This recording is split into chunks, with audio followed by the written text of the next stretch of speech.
Hi guys, welcome back to the channel. My name is Drew. If this is your first time here, a big warm welcome. We're going to be looking at yoga anatomy, and today we're looking at the stress response. So this series of videos, initially we're just kind of laying down a nice framework, looking at some of the core principles, broader picture, before we drill down into a lot more detail in all these areas of anatomy in terms of yoga.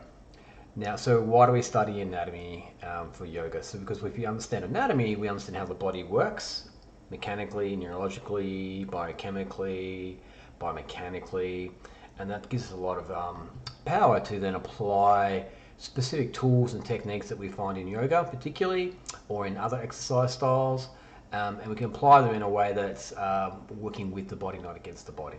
And that way you save a lot of time, you avoid getting injured, and that you can kind of progress on your path of practicing without getting into all these hindrances and blocks because you're just doing the wrong things in the wrong way. If we understand how the body works and we understand the various tools and techniques and practices and what they're designed to do, then we can kind of really be a bit more intelligent with our programming and with our practices, so we can move forward in a really cool way. So we're going to look at the stress response and what the good part about the stress response and the bad part about the good stress response, so the good and the bad, if you will. So let's jump into the slides. Look at this guy in the hot tub out in the mountains. I have no idea what this is. He's got his little kind of RV there, looking very relaxed. So this is an intro into good and bad stress and what happens to the body when you're experiencing stress. So the first thing to say is stress is a really natural occurrence in the body, and there is kind of distress and this other concept of eustress, which we'll get into.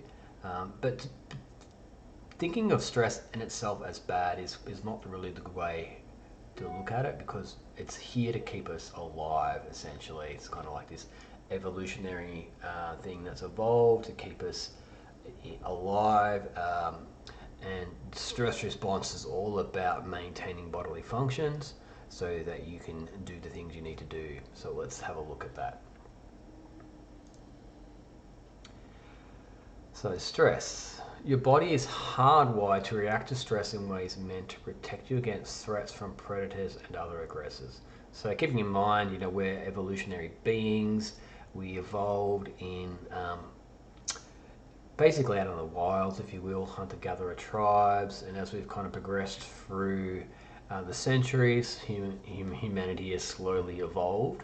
But that evolution from that real kind of tribal, unsure where your next meal's coming from, having to deal with all the various threats from nature, predators, other tribes, if you will, to these dangers to the body that had to force basically evolutionary adaptations so that we could survive and adapt and progress through. So even though these threats are rare today, like the chance of you getting eaten by a tiger is pretty rare today, although in Australia there was a guy who just unfortunately was killed by a shark. Had a shark attack not far from where I live. So it does happen, all right? But that doesn't mean life is free of stress. In our modern life, we actually could say that we're under a lot of stress constantly due to work and family and social media and digital devices, which are all activating our stress responses.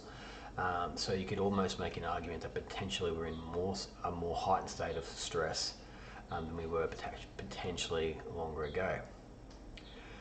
So you're likely to face many demands in each day. So if you think about your workload, like the average working week, 40-hour work week, you got to pay your bills, pay your mortgage, pay the car repayments. You got family, might have young kids or older parents or people you love, or even yourself. There might be health problems going on there. There could be things, like a global geopolitical thing that's threatening you, potential wars or trade embargoes, which might affect your business. So all these different kind of potential threats that can directly impact you on some level. So no matter what the threat is, your body treats these so-called even the minor hassles, like just the day-to-day stuff as micro threats as well, versus the big hassles like, like at the moment it's the 23rd of February 2022, and there's this big thing of, the war with Ukraine and Russia on. So if you live in that region, that's a pretty big stress for you because there's a threat of war happening. Hopefully that won't come to that. But that's a major stress, right?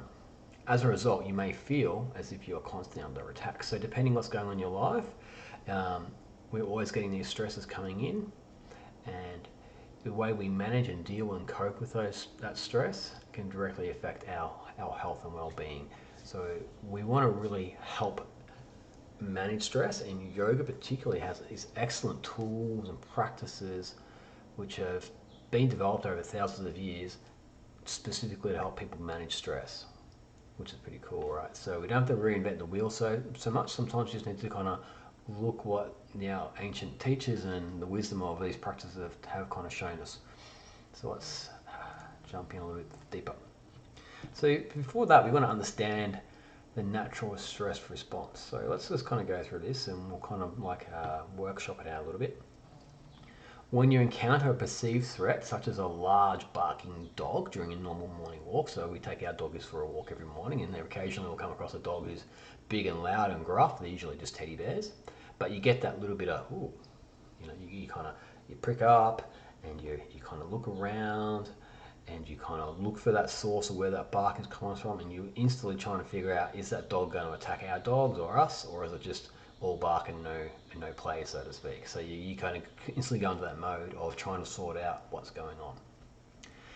So there's a tiny region in your brain called the hypothalamus at your the base of your brain, so kind of back here in the base of the brainstem. It sets off an alarm system in your body. So there's a whole neural network that's kind of gets activated through really complex neural patterns and networks. And through this, you get a combination of nerve and hormonal signals.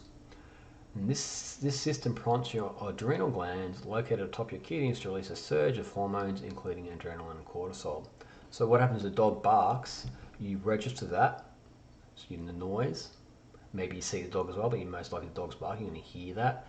The pitch and the tone of that barking dog is going to register in that hypothalamus. It's going to signal there's a threat, and then it's going to activate that neural network, and so you're going to get all these kind of nerve signals flood down the system, and this nerve signals are going to activate muscles and also going to release hormones or neuromodulators, which then tell other cells and structures and tissues to do certain things.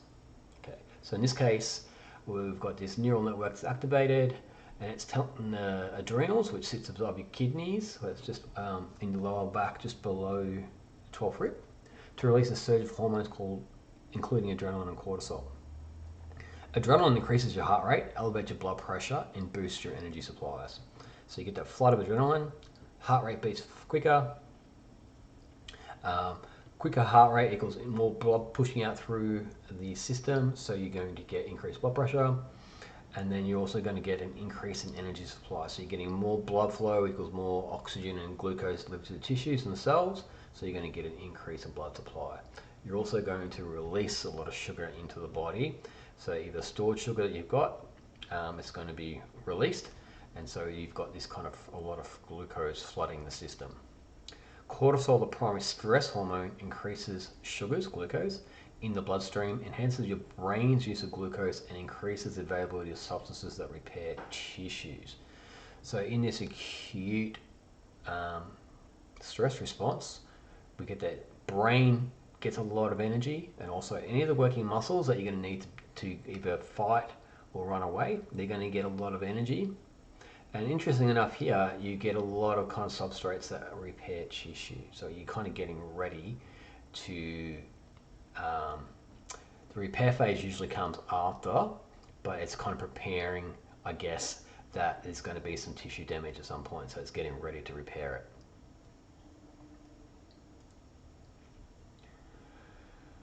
Cortisol also curbs functions that would be non-essential or harmful in a fight or flight situation.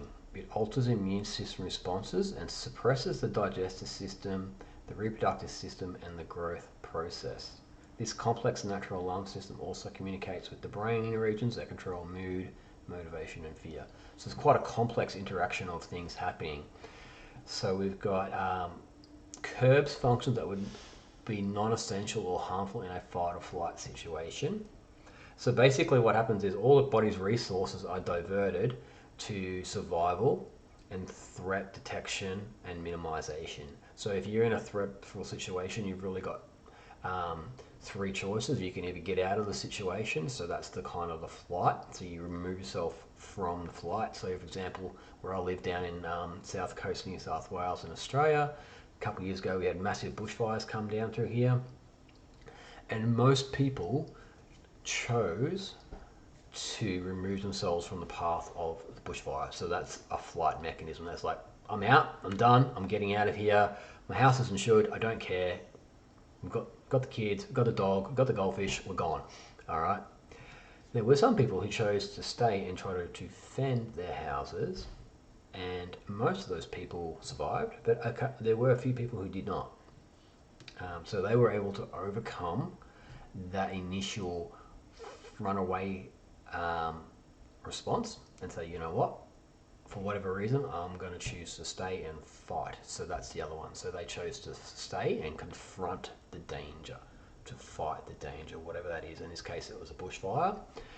So in the street that I lived in, we had 5 houses destroyed in those bushfires in the street.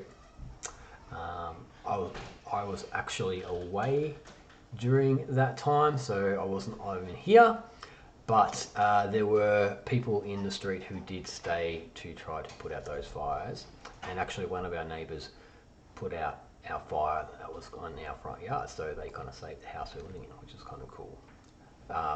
This is totally random too, which people's houses got destroyed, which ones didn't. It was really bizarre.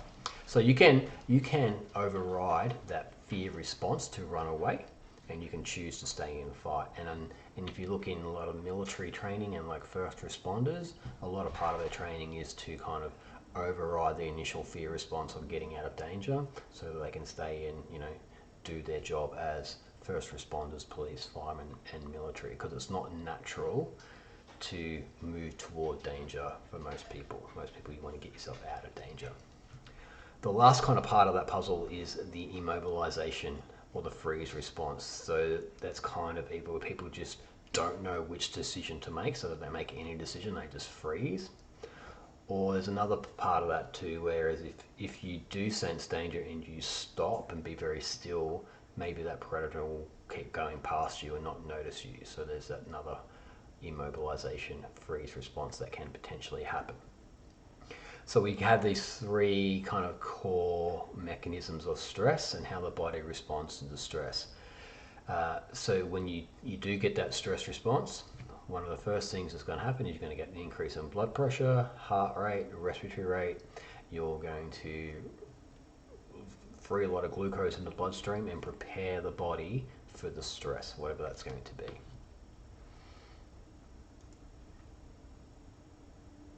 So when the natural stress response goes a little bit haywire, the body's stress response is usually self-limiting. So once you've been in that stressful situation, and once you've come out of that stressful situation, the body will perceive that the threat is passed, and then hormone levels will return to normal, heart rate, respiratory rate will turn to normal, and you'll go back to your baseline, whatever that is.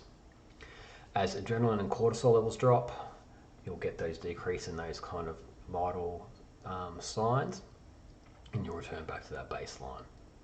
But when the stresses are always present and you constantly feel under attack, that fight or flight reaction stays turned on, stays engaged. So we coin this probably more chronic stress. So when you've got that constant ongoing stress and your body is constantly reacting to the stress, and it's releasing those chemicals and you're activating the heart rate. So remember, when you do get this stress response, it shuts down or inhibits a lot of other body processes. So that would include things like digestion and healing of tissue, restoration and repair. So that's a problem, because if you've got an injury and you're in a chronic state of stress, healing and repair is difficult. Digestion is decreased, so you're not metabolizing food correctly, so you're not getting nutrients out of food, so that will affect your body. So it really cascades out to a whole lot of different other aspects of your body. So the long-term adaptation or stress response and the overexposure to cortisol and other stress hormones that follow can disrupt almost all of your body processes. This puts you at increased risk of many health problems, including anxiety, depression, digestive problems, headache, muscular tension and pain, heart disease, heart attack, high blood pressure and stroke, sleep problems, weight gain, memory and concentration impairment. So when you kind of study the ancient texts and practices in like yoga practices, and then if you look at Chinese medicine, one of the key things they always encourage people to do is manage stress.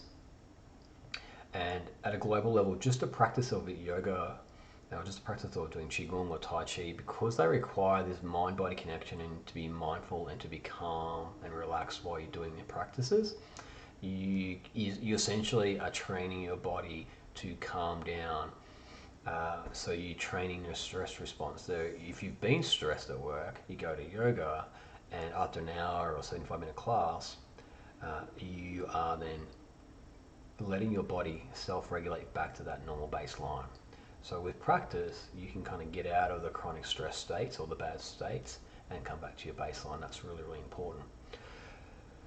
So if you do that, if you have any one of these issues, anxiety or pain in your body or headache or sleep problems, if you just focus on managing stress at whatever level, and you commit to a practice or a class for 30 to 100 days, you'll most likely find that you can impact that health issue quite substantially. So just doing yoga, just doing qigong or tai chi, you'll be able to kind of help manage your stress response, because you're training the body's stress response. Because remember, stress is a response to a signal that's coming in, a perceived threat. So what we're doing is we're telling the body the perceived threat's no longer there, so then you can re-engage into the other modalities in the body, so like digesting of food and repairing the tissue, those kind of things. Which leads us to eustress versus distress. So eustress means beneficial stress, either psychologically, physically, or biochemically, radiologically.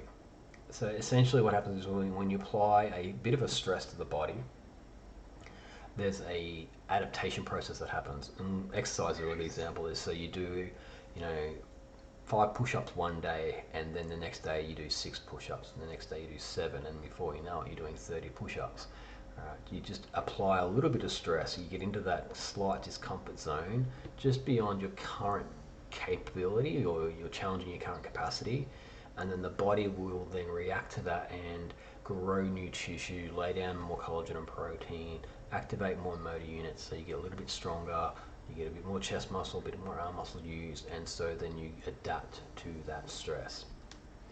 So one of the kind of real keys is when we're doing exercise or we're practicing, we're trying to match the level of the practice to the person's capacity or capability, and then just a little bit more, so they've got a little challenge, because you're not challenging the system won't change.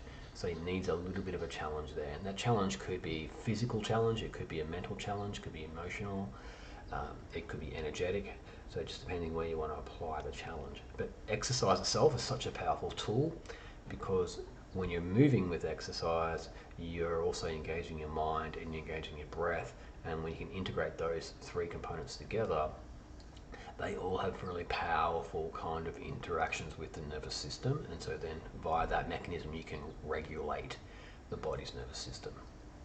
Versus distress, which means you're in extreme anxiety or grief or sorrow or pain, and again, distress is a normal reaction to very stressful events, but you shouldn't get stuck in those. The body should, after a period of time, be able to come back to baseline. So if you get stuck in these kind of extreme pain or extreme anxiety or depression or sorrow, whatever it is the thing is.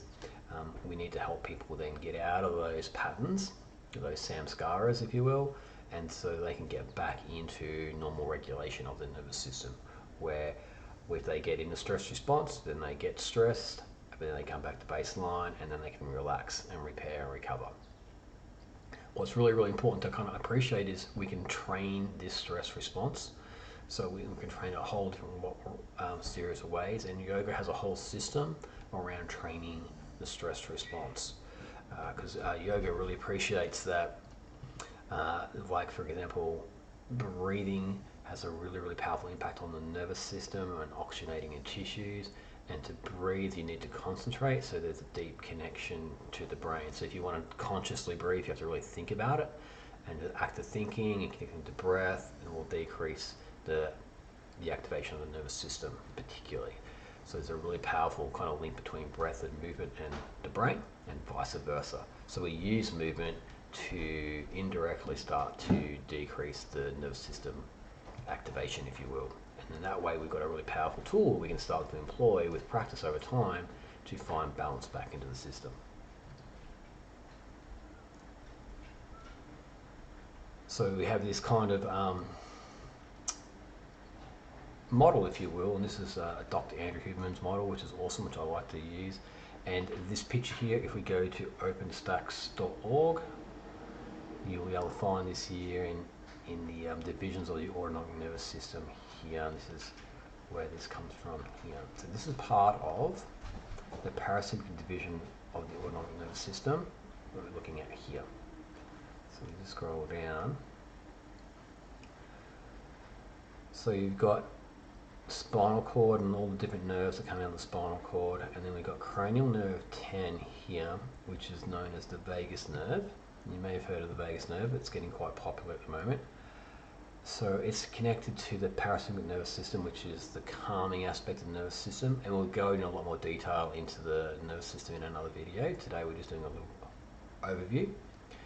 But if you look at this kind of nervous system, it kind of comes from the brainstem region, so kind of the brainstem, bottom of the skull, if you will, and it innervates the heart, the throat, trachea, bronchi, stomach, abdominal vessels, liver, bile duct, so that would be gallbladder, pancreas. Pancreas releases insulin, which releases glucose, so it's blood sugar regulation, adrenal glands, cortisol, and adrenaline, small intestines, digestion, large intestine, digestion, kidneys, and gonads and external genitalia, so reproduction, bowel and bladder. Also connects to the eyes, lacrimal glands, submaxillary glands, so very strong connection with the eyes, mucous membranes in the mouth, okay, all coming from these cranial nerves. Okay, so what does that tell us? So if when you are calm and relaxed, you will be engaging this nerve, the vagus nerve, and it'll regulate the tone of these organs. So for example, look at the heart, it will slow down the heartbeat when the body senses that you're in a state of safety and calm, and that you're not stressed. So it will slow down the heartbeat, because the heart, when it's beating quickly, is quite a big resource use. Heart's got a lot of mitochondria, energy batteries in it. When you're beating fast, it's using up a lot of energy to pump the blood around. It's putting a lot of pressure into the system, if you will. So when you don't need that heart rate up, it's going to regulate it and dial it back down. Okay. Now the heart there, because it's connected to the vagus nerve, the vagus nerve is also then, it's not shown here, but it connects through to lungs. So you've got the trachea, larynx, and so the breathing tube, so it's connected to the breathing. So when you slow down your breath, okay, there will be a link, it's like a neural network, it links to the heart, and then the heart rate will slow down in relation to the breath. So when you slow down your breathing, you slow down your heart rate. Okay, so then you can directly influence that. When the body registers through this nerve that the heart rate and the breathing is slowed down, it's a signal saying that that you are now in a calmer state, and so then it'll down-regulate the release of those hormones, adrenaline and cortisol, and so you'll get back to the balance. So we can influence that with breathing, particularly. So breathing is exercise, it's really important, and in yoga we use pranayama particularly to influence stress response through breathing, through this kind of heart rate variability connection, this kind of cranial nerve 10. So it's super powerful. So if we understand where stress response is coming from, then we can actually then change where that response is coming from. So the first thing is perception and sensation. So if you get light coming into your eyes, there are sensors in your eyeballs which we're going to perceive the photons of light coming into your eyeballs, and then that's going to signal via another neural network to the suprachiasmatic nucleus, which then signals to the region of your brain to set your hormonal release throughout the day. So if you get early morning sunlight into your eyeballs, you'll activate that neural circuit and you'll get early morning cortisol released, and then in the evening you'll get melatonin released, which makes you sleepy and want to go to sleep. So if we are having trouble getting to sleep, what we can do, for example, is to, on purpose, make sure we get sunlight into our eyeballs in the early morning to set up that neurochemical cascade, that neurohormonal cascade. So by the time you get into the evening, you're going to get release of the melatonin hormone, which makes you want to go to sleep at the appropriate time. And that may not happen instantly. It might take a week or two of resetting that kind of neural clock, that biological clock, that circadian rhythm, before you can reset it, but you can. So that's one way you can potentially change the perception or the sensation to change the neurochemical release that's going to occur from the stress response. Okay. So the next thing is feeling and emotion. So if you're, for example, you're lifting a weight and you're going to sense how heavy the weight is. So there are sensors in the muscles, in the joints, in the ligaments, in the tendons, mechanoreceptors, stretch receptors, Golgi tendon organs, whole range of different nerves and sensory kind of mechanisms which feed back to the brain in the spinal cord about how much weight there is, how much pressure, how much load, how much tension. So you get a feel, like a feel. And in the body we call that interoception, where we're feeling our body.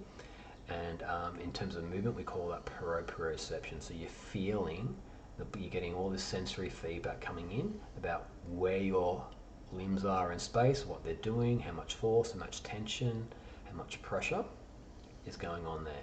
And so what we can do is we can actually on purpose bring our attention to the part of the body or the region of the body that we're working with, and so that we can then map what's actually happening to what you're feeling. So if you had an old injury and you're trying to do a deadlift in your lower back, and you may be a little bit cautious because you don't want to hurt your back again, if you go nice and slow and steady, and you can kind of reinforce to your muscles in your back and the joints that it's actually safe, you're fine, you're not going to hurt yourself, that feeling, the mechanical feeling, if you will, the proprioceptive feeling, the interoception, you can retrain that so it's not overreacting to a perceived threat, because you may have done that injury a little while ago, and so the body remembers that. And so you want to upgrade its kind of mental map, if you will, say, you know what, you've had time to heal, tissue's healed, now it's time to get it stronger. So we can kind of make a change at the feeling state. The emotional states are generally energy in motion is a good way of thinking about this. So when that stress response gets triggered with the barking dog we were talking about earlier, it's going to release a neurochemical, neurohormonal kind of circuit to then liberate that cortisol and adrenaline. And so that's the emotion there's going to be a feel or an emotion that comes up with that state. And so that might be fear, or it might be anxiety, or it might be aggression on your part, depending on how you respond to that state. So, and all those emotions are basically signals for your body to do something. So fear will be an emotion for you to go away, to run, all right, to get out. So that's the flight mechanism, or potentially freeze, to stay really still. Whereas aggression and anger might be an emotional trigger for you to actually stay in fight and confront. You know, I'm not going to lose my house, screw you, bushfire type thing. So that will be the emotion will come with that. So it's kind of like this feeling, but there's usually an action that will come with that. And then the emotion will drive the thought. So barking dog, I'm going to stand here and yell at the other dog to go away. And so then I'm going to think, yell at the dog. And that might be a super quick. So then you could try to interdict the thoughts, and then usually the action or the behavior comes last. And where most people kind of get in trouble is they're trying to change the action or the thought. When they've got all this perception, sensation, feeling, and emotion coming first before the thought and the action usually happens. So if we can get in at the sensation level or perception level, then we can kind of influence the feeling, the emotion, the thought, the action. But if we're just trying to change the action, we're not addressing where the perception, sensation, feeling, or emotion is coming from, you'll just keep kind of going back and chasing your tail, going round and round in circles. So we want to try to understand where's the thought coming from, or where's the emotion coming from, or where's the feeling, emotion coming from, what's driving those two together. If we can then identify the sensation or the perception, where that's coming from. And a lot of the work when you do breath work and meditation and shadow work, it's really exploring these kind of levels. Where are the drivers coming from? And if we can identify where the drivers are coming from in terms of where the stress response is actually being driven from, then we have a choice. We can then make a change if it's possible. Sometimes it's not practical or it's not possible at that time, but then you can then appreciate and you can have more understanding of where it's coming from. And just in that in itself can be quite a powerful tool for some people. It's like, oh, that's why I'm getting so stressed out, that's why I'm getting so angry, or that's why I'm really scared of that thing. And just understanding that then gives you a lot of kind of power over that as well, which is pretty cool.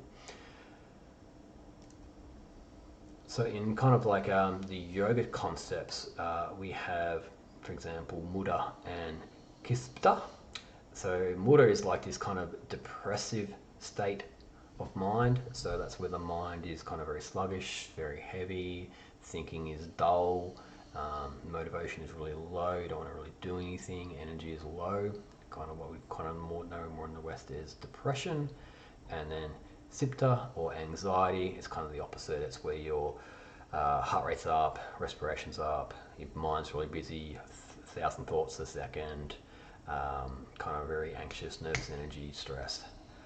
That's kind of the yin and yang, if you will. So those would be considered in yoga to be kind of states of mind that are out of balance or agitated. And ideally in yoga, we're trying to get to a more higher states of mind, which are more conducive to mental health. So we've got ekata, nirodha, samadhi, and santosha. So ekata and nirodha are interesting. So these two states here is like states. Ekata is the state of kind of getting into concentration and focus. So you're starting to kind of anchor your mind. It's not going off and wandering. It's kind of settling down into a single point focus, if you will.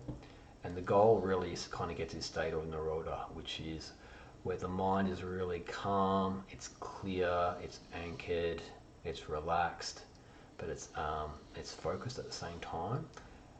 We often call that like a state of flow. So when you're doing your practices, when you're doing asana and pranayama, kind of the goal is to get your mind into this state. So calm, alert, relaxed. So alert and relaxed is an interesting dynamic. So you're not fully like in sleep. You're very calm, you're very relaxed, but you're also very alert. You can react if you need to. So like that's in the flow state. When you're in a flow state, if you've ever done like any type of activity or exercise, like you're just doing the thing and you're doing really well and you're reacting without thinking, but you're not stressed out. That's the kind of state you want to be into.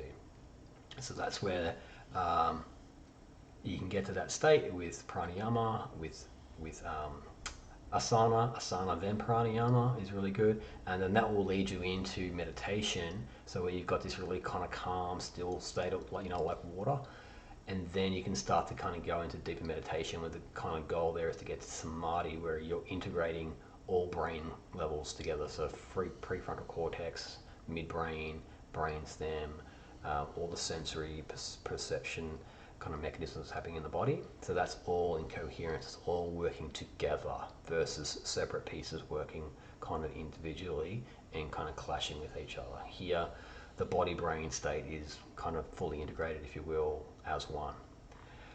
That's kind of one of the real high-end goals of yoga practice, is to get that really deep integrated state, union. And then the other concept which is nice to kind of consider too is this concept of santosha, or just being content, with where you are, what you have, where you're going.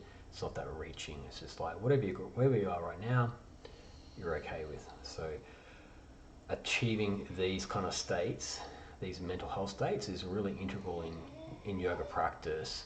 And these are all about regulating the stress response in yoga practice. So at a global level, if you're just practicing, doesn't really matter what you're doing, doesn't really matter what style you do. If you're practicing and you're following the sequences and the system and the practices from a good teacher who knows what they're doing, you can achieve these states. Like Nirodha and Ekata, it can achieve pretty quickly. Samadhi, that might take a lot more practice. You may not even get there, but the act of getting there is really important. Santosha, you can achieve pretty much at any point you want. And then you can regulate these kind of basic mental states of depression, anxiety. So with asana, with breathwork, pranayama, and meditation particularly. So this is trainable. This is really important. So you can train these states. So you don't have to necessarily just accept that I'm just a high anxiety person, or I'm just going to be depressed all the time. There are things you can do, and these things you can do have been around for thousands of years. There's like really deep knowledge and understanding these things. But if you don't do the work in trying to understand where the signals are coming from that are driving the emotions and the thoughts which drive these states of depression, anxiety, if you don't do that work, you'll be stuck in these kind of samskaras, these patterns, these habits, until you just keep chasing your tail, chasing your tail, chasing your tail. And this work can be quite difficult to do. It's like peeling back an onion, particularly if there's deep trauma involved, or a deep history, or very complex things happening in people's lives. It can take sometimes a lot of support and practice to help unpack those and get to a real kind of sense of neuroregulation, where the nervous system is working in harmony with your body. So you're getting into that kind of state of Nirodha and then moving towards samadhi.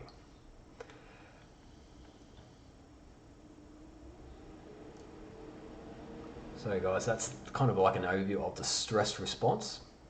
So keeping in mind the key things here we want to understand or appreciate is that the stress response is really normal. You can get stuck in the stress response and create chronic stress, which is abnormal. And then when you get stuck in chronic stress, that has a whole cascade of health conditions that it can affect, from physical, so just feeling pain in the body, mental health wise, anxiety, depression, and all those different manifestations of that. It can decrease your digestive system. You get sugar cravings because you're releasing glucose, because you're stimulating cortisol and adrenaline all the time. Okay, that basically disables the body's ability to metabolize fat, so then weight loss can be a problem and weight gain could be a problem, a whole range of things. So without getting too far down the rabbit hole, when we understand how the nervous systems works at a kind of global level, and we understand that we've got this kind of seesaw of stress responses, if we can then do practices that facilitate telling the body you're out of the stress response and then shifting into the relaxation response. With practice over time, you can train that, and then you can deal with stress better. And then at a higher level, you then on purpose put yourself in stressful positions, on stressful situations. So like really hard exercise, really hard asana, challenging breath work, strong physical exercise, mentally challenging tasks, like you do it on purpose. and then you use the tools, breath work and asana, and the mind skills, so you can regulate your system while you're in those stressful positions. So the idea there is then the body can deal with stress, more day-to-day stress, because it's not as taxing on the system because you've trained the stress level to be up here, and the body's day-to-day stress is running here, so you can kind of manage that day-to-day stress no problems at all. And then when you do get into a very stressful situation, whatever it is, then you have tools to manage the stress either during or particularly after, so you can kind of come out of that acute stress response and then regulate back to balance, which is what it's all about. These are skills. If you're not being taught the skills, then you don't know how, and then essentially you're just being run by those neural networks and if you keep getting triggered all the time, you just keep getting run by these neural networks, and you're on the Groundhog Day loop. So these are trainable things, and yoga has an amazing way of training these by giving you the tools of asana, of breath work, of the yamas and niyamas, which are about looking at your life, things you're doing in your lifestyle, all the lifestyle behavior modifications, and going, why am I eating these foods, and who are the people I'm hanging out with, and what am I doing in my life, those deeper kind of levels. So we look at that, kind of more the philosophy and ethics. Then you can move into pranayama, breathing, so directly affecting neuroregulation through breath and oxygenation of tissues through breath. And then that will be the stepping stone into the different kind of meditation techniques where you can really kind of regulate the activities of the mind. So guys, thank you very much. Hope you enjoyed that kind of short overview on the nervous system. We'll be definitely going into that in more detail. We'll have a really good look at the autonomic nervous system, the fight or flight system, and sympathetic versus parasympathetic. And then that builds into things like looking at the vagus nerve and phrenic nerve, which then builds into things like looking at polyvagal theory and understanding how the nervous system responds to that. And when you've got a really good understanding of the kind of nervous system at that level, a lot of the asana and pranayama you do makes a lot of sense. It's like, that's why we do that. So we'll be looking at that in future videos coming down the track. So thank you again. So if you could, one ask that I could ask of you is just to help build the channel is subscribe and like, of course. That's the way we build a channel. More people who can see it. That just lets it get the knowledge out into the world, and so that we can help everyone with these practices and techniques and skills. If you want to learn more, you can jump over to the website over there at andrewdowler.com, where I'm teaching regular kind of courses in yoga anatomy. So if you want to go a bit deeper, maybe work with me a bit more one-to-one, that's where you'll find that information. And you can also jump on my email newsletter over there if that's something you're interested in too. You'll find all that info on the website. But for now, I hope you're having an awesome day, and we'll see you next time.